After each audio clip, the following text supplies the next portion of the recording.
Right, you can make it. I've been on the road with my blinker. Nice to meet you. Good to see you. I'm glad to see somebody else showing up to ride. Yeah. Oh. How was the ride down? Usual, fantastic Colorado. Windy. Jackasses. Ah, okay. Yeah, it is. Everybody's trying to get out here for the weekend, right? Yeah. That ought to be a good landing. Damn, you're loaded down like I am. A nice, light, nimble bike, and now you've just disabled it like I have. Good job. Yeah. Yeah, I don't know anything about these bikes. I've heard of them, but that's about it. It's an old Husqvarna TE630 engine. Okay. BMW sold it to KTM. KTM sold it off to SWM. Okay. And I don't know, I got 3,000 miles on it. So you don't have a real opinion, but so far you like it? So far I love it. Oh, sure. Well, I don't know what you want to do as far as setting up. What are you camping? Tent? Hammock? Tent guy? It's not really flat out here. He had his hammocks or his tent set up last night because he was so pissed off at everything that was happening.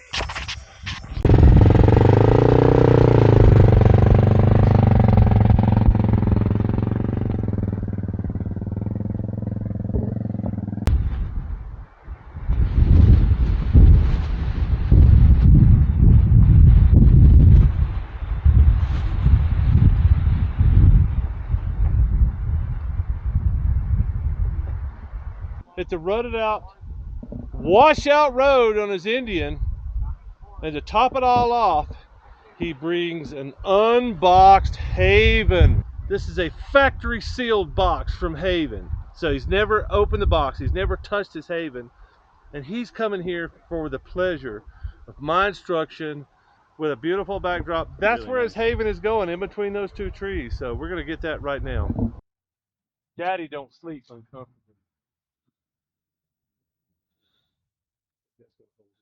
Yeah, well, Daddy's not as vertically challenged as the rest of us. Yeah, look at that. We can even go in a couple notches. Got a couple bit of slack. Oh, he's got a pillow. Look. Wow, this thing's hard holding on to with the wind. Can you pull towards me? There you go. So we readjusted to get your head up. I went to that top. See what we did here? Yep.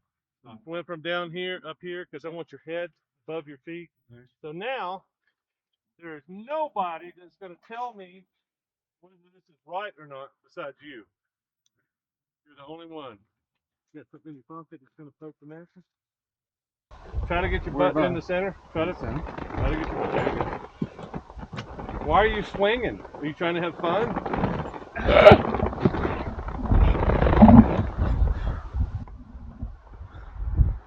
That works. That works? That works. Does it feel good? That works. Does it feel like the mattress at home? You think you'll be able to sleep in this? Oh yeah. Rock-a-bye, baby. I mean, the only other thing, we can adjust your head, we can adjust your feet, we can put more air in the mattress. All right. Thank you, Don. All right. Oreo makes one just like it, man. Just show me that you can put your fucking ass in that chair, and I'm gonna be impressed. Without crushing it. It's really not that much bigger than yours. It really is. It just looks so tiny, and you're not sitting on the ground. Are you happy? Damn. Damn.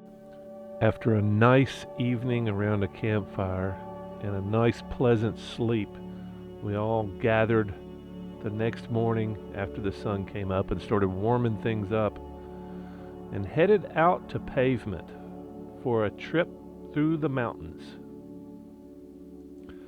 And if you haven't been able to determine this already, there's 3 dual sports on this trip and 1 big street bike, that big Indian that Matt is riding. I just have a fascination with big bikes and bikes riding in the wrong places, and I've always had that fascination. As you can see, this is not This is not an environment for a big street bike, but I admire the people that ride their big street bikes in places they really shouldn't be. And really, there's nothing really technical about this. You just have to either stay in the ruts or stay out of them. And some of these roads is kind of hard to do either one of them at times. But if anybody was up to the task, it was Matt.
After a few minutes at the top of the pass, We discussed taking a dual sport route.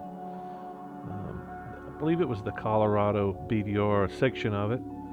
And of course, three of us were on the right bikes and one of us was not. So we convinced Matt that it might be more appropriate that he remain on the street. And as you can see, that was probably a really good choice for Matt.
There were quite a few water crossings on this section of the BDR, and I love water crossings. Most of these were pretty benign, as you could tell, and most of them you could see to the bottom. There were streams that we were crossing, and this was the exception. This was more like a big pool of water. It still had a stream going through it, but as I inched my way through it, the front tire started going deeper and deeper, and I stopped and tried to back up for a moment. John joined me and volunteered to walk across to see how deep it got. No, it's starting to go downhill right here. Let's go down. I can go walk it.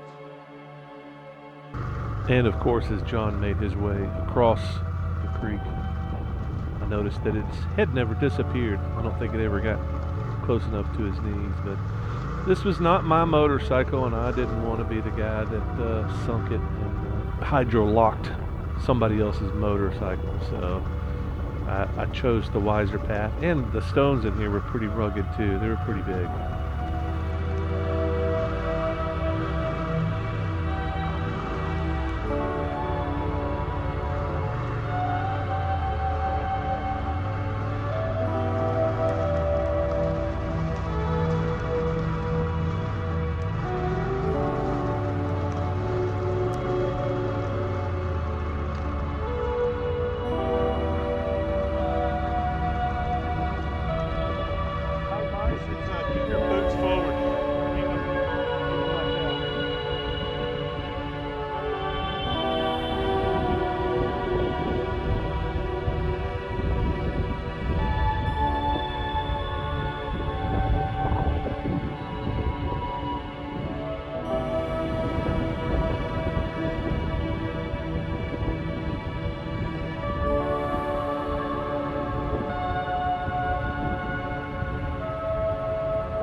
Dude, he's a pro. Until my drone didn't turn into a submarine. Would tell you we got room for you, drone, but I don't. After this short section of the BDR, we rolled into a ghost town known as Tin Cup. And as you can see, as we roll in here, doesn't look much like a ghost town. It's had many improvements since the first time I visited here. There were a few people living here back in 2015 when I first came, but as you can see, they've made lots of improvements. Even have a general store and a little restaurant, and it was a very busy place. Looks like it has been reborn with all the side-by-sides and Jeeps and all the other traffic, the tourists with money that come through here. It's a beautiful town, small town, and of course the area around here is amazing. Good chance to get us a snack and some fluids before we headed up the mountain to a place I'd never been to. This was the first time I had trouble with the T7. Something about the suspension and the rebound. And I think it had something to do with the frequency of the rocks in the road. For some reason, I had a hard time steering the bike. Oddly, it never happened again on the journey. I think everybody else figured that out too, though. Your leg? Yeah, no. Yeah, I've never been up here.